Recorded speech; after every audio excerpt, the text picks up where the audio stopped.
We continue our knowledge sharing mission through a series of interviews with marketing leaders from all around the world. And today we're thrilled to have Brett Chester with us. Hello, Brett.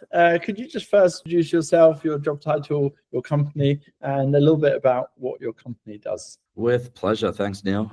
So I'm Brett Chester. I'm the Chief Marketing Officer at Objective.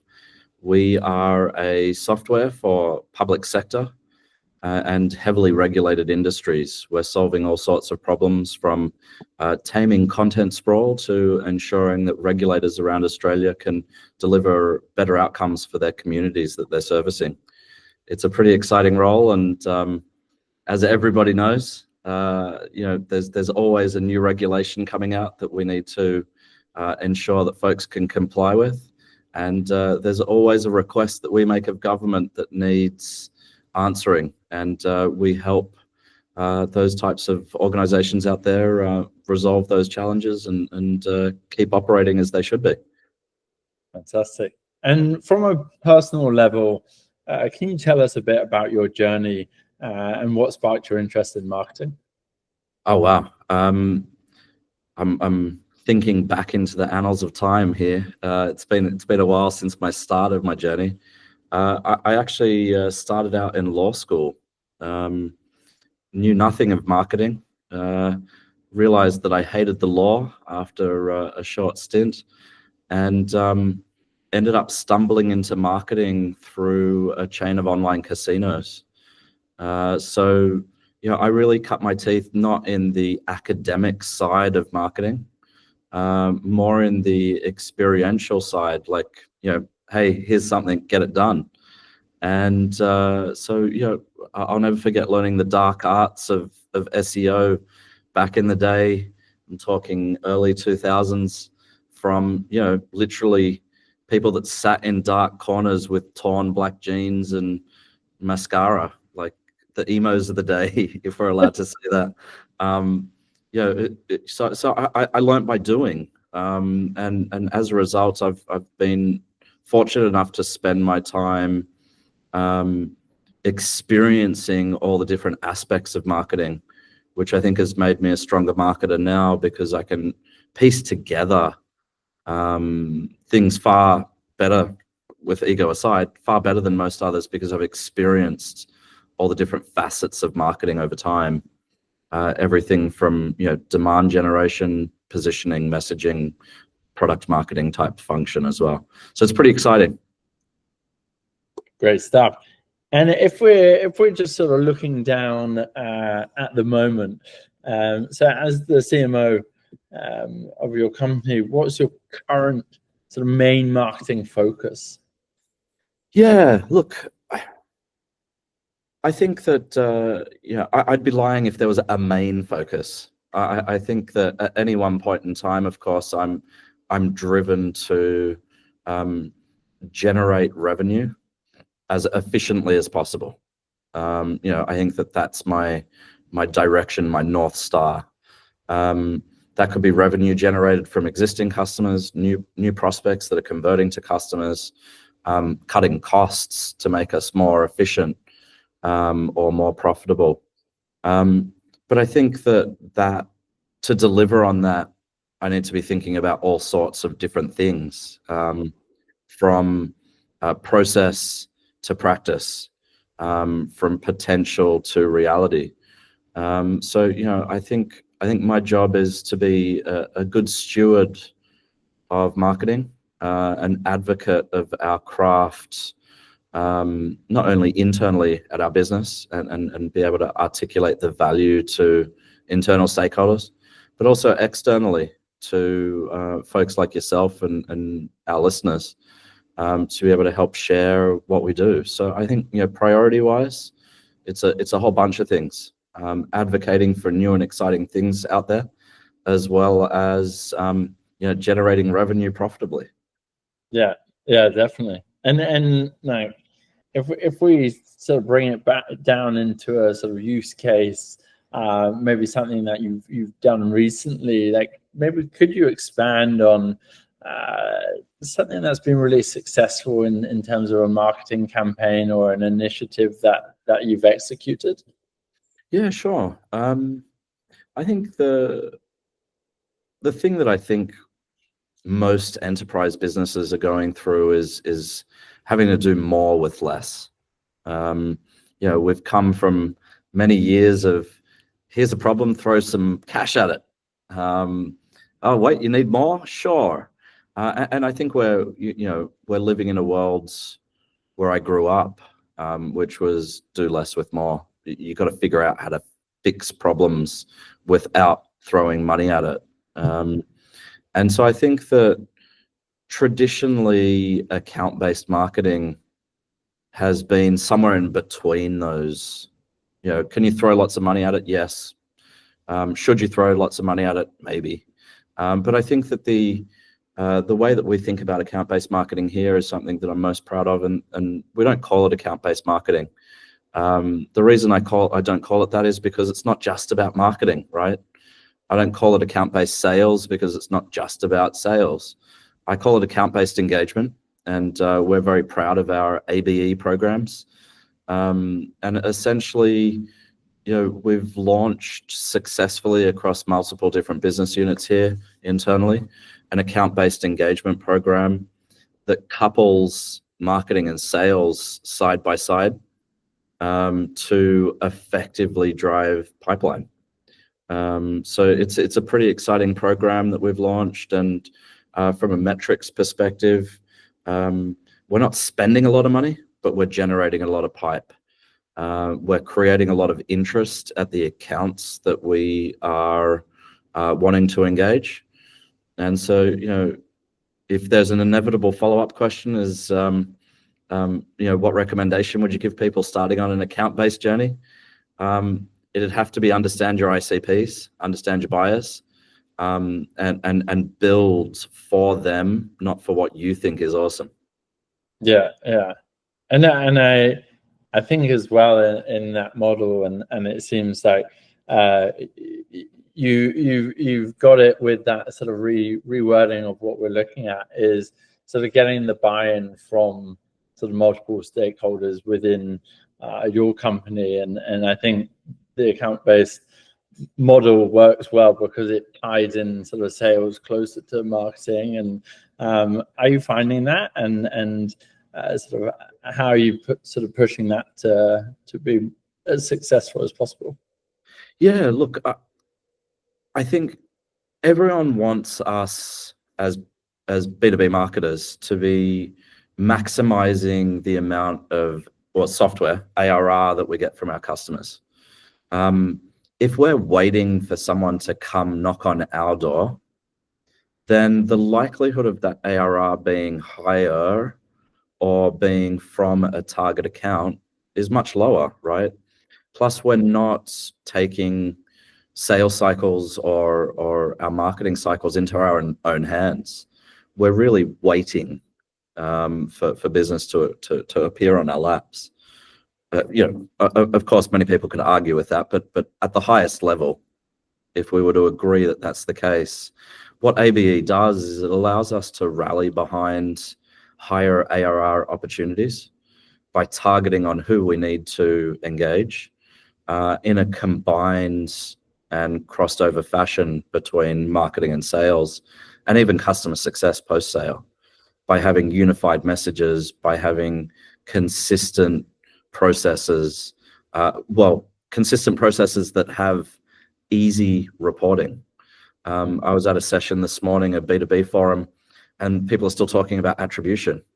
Well, if we change the paradigm in how we operate, attribution doesn't need to be the concern of marketers. It needs to be the backbone of a reinvestment thesis. So I think that it's all about, having an operating thesis for your business, being able to advocate for what the direction is that you're heading in, being able to recruit people to advocate on your behalf, and then knowing the reporting framework in advance so that you know what's going to happen and work backwards from that outcome. And then pretty much the rest of it sells itself. Yeah, I definitely agree. And I think it's amazing how often, those steps aren't all in place and there's missing links, and yeah, like a campaign is just not as effective, or like you say, we're not streamlining sort of budgets or messaging, which is obviously so important nowadays. And I don't think anyone's got more budget. So someone mentioned actually recently, Gartner did a study, and budgets were down, I think 15% on where they were, but expectations obviously that never goes down. Yeah, exactly right. And in the days of more is more, I think the savvy operators who I was fortunate enough to work with were not just saying more for more. It was more with prove to me why we should scale. Yeah. And the venture partners that I got to work with in the States were pretty amazing. But they'd always ask, if I gave you $1 million, how would you scalably spend that now? And then if I gave you another 10 on top of that to reinvest, would it continue to scale?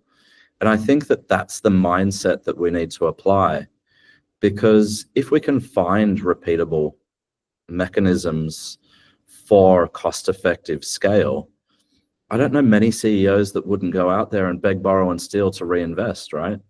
So I think the more with more life will always go on if you've got the right investment thesis and the right backer in your CEO or leadership team. Definitely. And in terms of challenges, what are you seeing as your biggest challenges at the moment?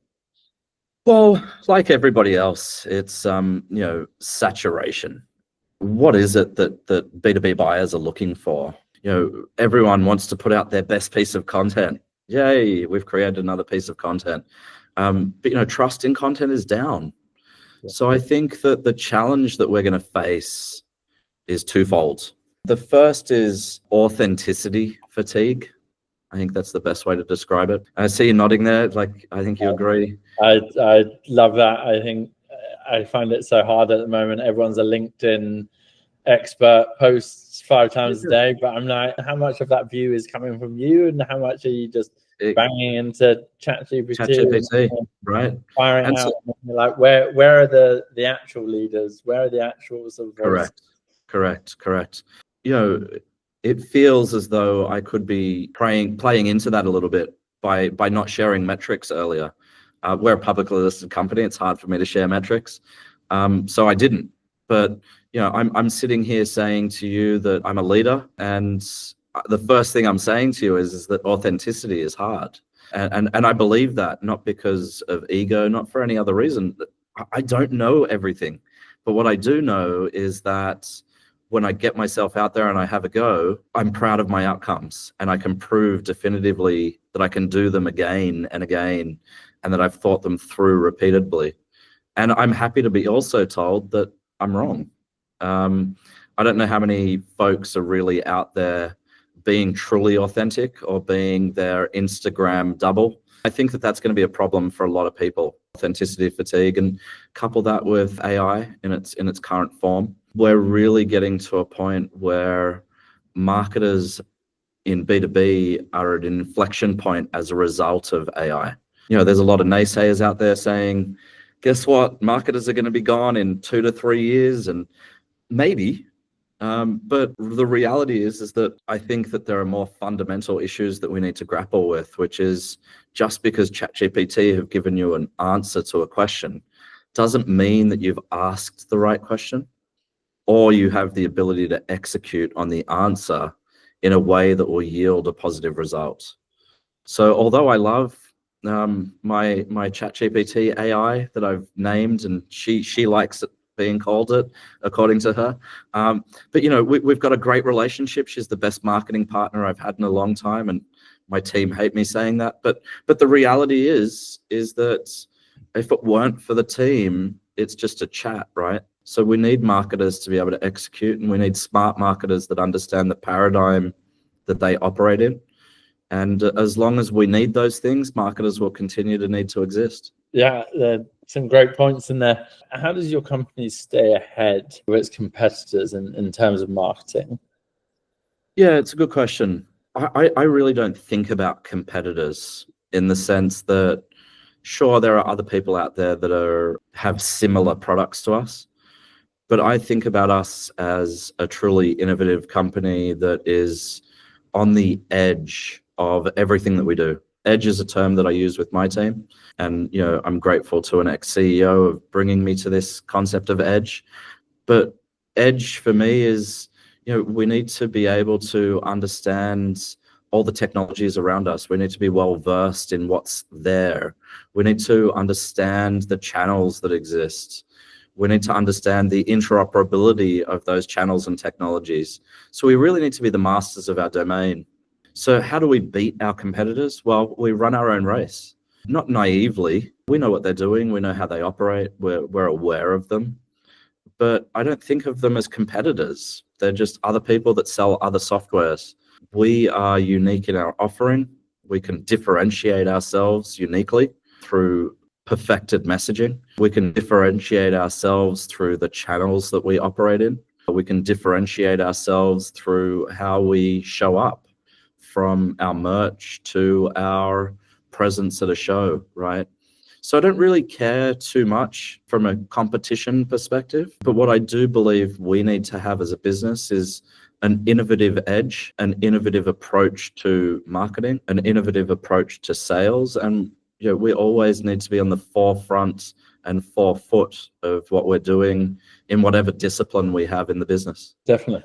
In terms of opportunities, what do you believe is the biggest opportunities for CMOs today that might not have been available in the past? I'll go back to authenticity and talk about brand integrity in the world of AI. How do we maintain our brand in a world where everyone has their own little AI that's guiding them through the world? How does that brand manifest in the voice of my ChatGPT? How do we start to think about building trust into the LLMs as marketers, so that when somebody asks a question of it that is very, very, very nuanced, that the answers are not only authentic, but can be trusted? Because ultimately, relationships between individuals and their AI are being forged through the context of search that folks are doing with their AIs. So I think that there's going to be a big journey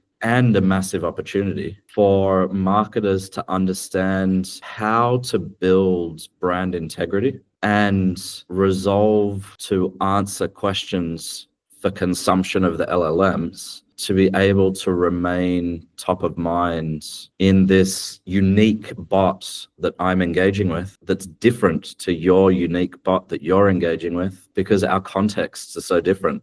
Not only from a geography perspective, but from a day-to-day engagement perspective. Only 3 to 4% of people say thank you to their AI. I think that I'd probably get a better answer than the people that don't. Maybe, who knows? But I say thank you because I was raised nicely, but maybe my results are different because of it. Who the hell knows? But there's a world out there that is a brave new world that we need to understand. And I think that there's a huge opportunity for AI to be an advocate for marketers. Forget about a mechanism for helping us do better faster, but as an advocate for us to sell our product, there's a huge opportunity. And I'm yet to meet many people that are thinking like that. Yeah, I really like that. Well, my next question was about what the future of marketing looks like. And I think, well, you pieced a little bit of it together there. And I think that's really good building block of it's actually how you work together with it and get that advocate. Is there anything else you want to add on to that? Fundamentally, we have to go back to the question is, why do we exist? Not to get too philosophical, but why does marketing exist? It's sales before sales, right? Our function is to educate, illuminate folks to the challenges that we solve. Regardless if you're marketing a car or marketing a B2B software, in the car instance, you're doing exactly the same thing. So as long as there are folks out there that need to be educated, that need to be illuminated, that need to be affiliated with a brand, we'll always have a function. The question becomes who is leading the function and who is executing the function. and what mechanisms are available to expedite, accelerate, or make more efficient the outcomes. So, I think a couple of years back, it was senior marketers will be okay when it comes to the AI world. It's like, well, sure, but how do you just manifest senior marketers? They need to come through marketing to become a senior marketer, right? They need experiences. So is it the end of marketing? Probably not. Will the landscape shift dramatically? Yes. And so I think coming back to an earlier comment I made, I think that we're going to start to see a divide between the authentic marketers that know what they're doing and the marketers that are creating authenticity through, let's say, leveraged expertise. And they're going to come across some problems because they won't necessarily be able to execute their way out of a situation that they've created. They don't know what questions to ask. So anyway, we still have a bright future as marketers. It's going to be very different, but everything's going to be different. SaaS is going to be different. Cars are going to be different. Yeah, everything's going to be different, and that's okay. Yeah, I always think those sort of human-to-human engagements are going to expose a lot of people, but sort of be actually sort of a real key piece of the puzzle just in anything. Correct. Going forward. It's almost we're coming back to a key relationships over 100%. Yeah. 100%. 100%. What's old is new. Yeah, exactly. Nothing dies. It just goes out of fashion and comes Correct. back. It manifests itself slightly differently at a later point. Yeah, exactly. Nice. What is the role of a CMO in one word? And maybe you can sort of expand it.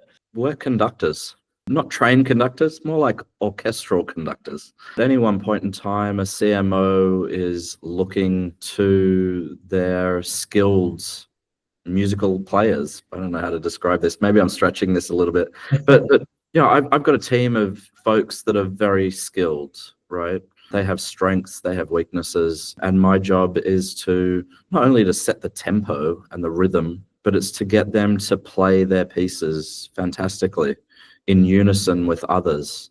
And those others might be other marketers. Those others might be salespeople. They might be customer success people. They might be operations people. They might be customers or prospects. But really what I'm doing as a marketer, as a chief marketing officer rather, is leading a complex orchestra. I think that that's the best way to describe it. And you know what? I wouldn't do it any other way. It's a lot of fun. Yeah, I think that's a great way to describe it. And I think, marketing does have those, both from end user to internal, like the multi-touch points is almost, it's the function with the most touch points. And it's got to all play the right way. Look, if we, as marketers, if we can seek to strive for harmony like musicians do, we all know when we've heard that beautiful harmony and we go, oh, that sounds amazing. If we can achieve the same thing as marketers, then our outcomes will probably be very strong. Right. What is a piece of traditional leadership advice that you don't believe applies to modern CMOs or marketing leaders?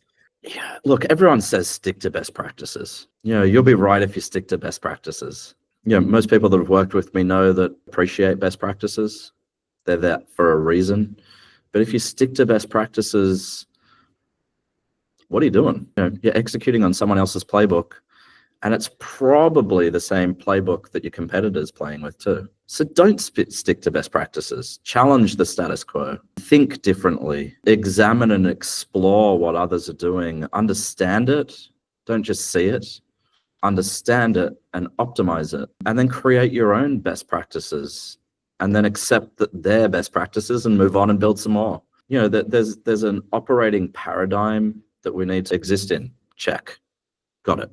But for everything else, let's just continue to challenge the status quo, not because it's the status quo, but because if we keep doing the same thing over and over again, we should expect the same outcomes. So, as I said right at the start when introducing myself, I'm here, I'm at companies to bring change. So don't stick to best practices, admire them, look at them, know what they are, and then challenge them, operate outside of them. Fantastic. In terms of career advice, is there anything that you share or would like to share with people looking to work their way up the marketing leadership ladder? a couple of things. Firstly, from a discipline perspective, folks should really understand the roles and the various different roles of marketing and the interoperability and the different mechanics of them. Being able to write a good press release is just as important as being able to create an amazing paid search campaign, right? All of these things take unique skill sets, and having an appreciation of them and understanding them is pretty important. And that doesn't have to be through doing, it can be through conversation. Always ask why, and don't, again, accept that status quo comment. Like, this is the way we've always done it, that's the way you should do it. If you can build a business case in your head as to why something should be different, take it to that subject matter expert that wrote that last press release and say, why aren't there bullet points in your sub headline? Why aren't there? Best practice says they shouldn't be there. People consume information different now, so maybe we should, right? So I think, ask a lot of whys, speak to a lot of people, understand the craft and the role that you play in that craft, understand the science as well as the art, and don't be shy to go to find mentors out there and guides that can help you. But just don't come with, tell me something. Like, come with a specific ask, come with a problem. I think there are a lot of people out there that want to help others. So don't be shy, reach out to folks, ask questions. Some of the best answers I've had is from cold outreach to people that I don't know, because I've seen them do something well and I've wanted to understand if it worked or didn't work. Coming back to that authenticity, right? Did it work? You wrote a big case study saying it did, but what were the pitfalls? Tell me more. So be inquisitive. That would be where I'd leave that. Amazing. Yeah, I think I was chatting to someone as well, and it's with the sort of whole mentor things, there's nothing more people appreciate than actually people digging deeper into what they've done, and that shows a sort of level of one sort of respect for what you've done, the knowledge that they want to learn and take advice, and I think people enjoy that on both ends, which is great. But yeah, I think you shared some fantastic bits of wisdom during that, so thank you, Brett, for taking part in our series. My pleasure. Thank you for having me.